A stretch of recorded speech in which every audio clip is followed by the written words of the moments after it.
Welkom terug en vandag is ons by les 37 en het sê, my heiligheid seën die wêreld. Die lesse tot en met les 37 fokus baie sterk daarop om ons geestesdenke oop te maak vir die moontlikheid om deur ons eie heiligheid te sien. Om die wêreld, ander mense en onsself te beskou deur die lens van ons eie heiligheid. Heiligheid is nie blind vir verskille nie. Dit sien en herken dat daar 'n boom is, 'n voël, 'n perd of 'n huis. Dit verstaan hoe die liggaam funksioneer en hoe dit dinge onderskei. Maar heiligheid waardeer nie dinge verskillend nie. Dit gee nie meer waarde aan die een as aan die ander nie. Heiligheid sien die fundamentele gelykheid, die fundamentele eenheid en die fundamentele goedheid van alle dinge. Dit is 'n manier van sien wat ons nader bring aan die waarheid van wie ons is. Wanneer ons vanuit ons heiligheid sien, beweeg ons 'n bietjie terug van die voortdurende oordeel van die ego. Daardie deel van ons wat altyd wil vergelyk, definieer en onderskei.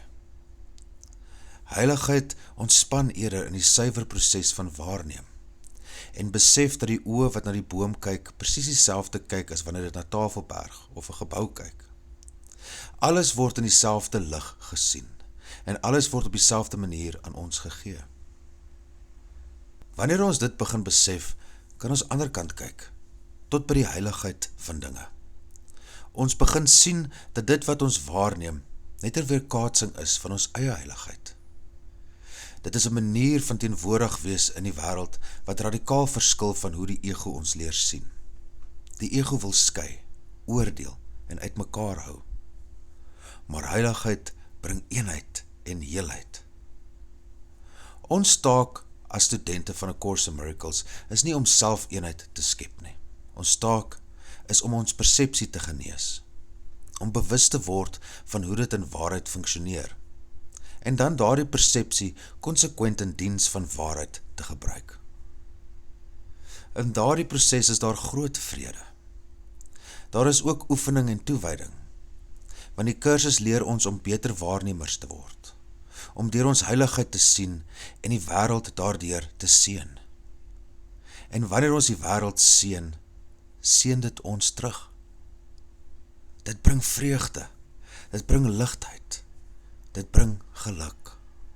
En dit is uiteindelik die kenmerk van ons vordering in hierdie pad.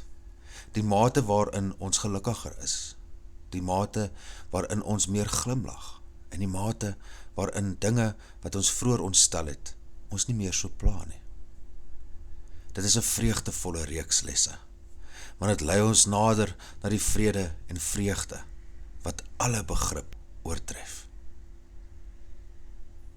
Dankie dat jy hier is. Onthou om die les te oefen. Vergewe, sien anders, leef in lig.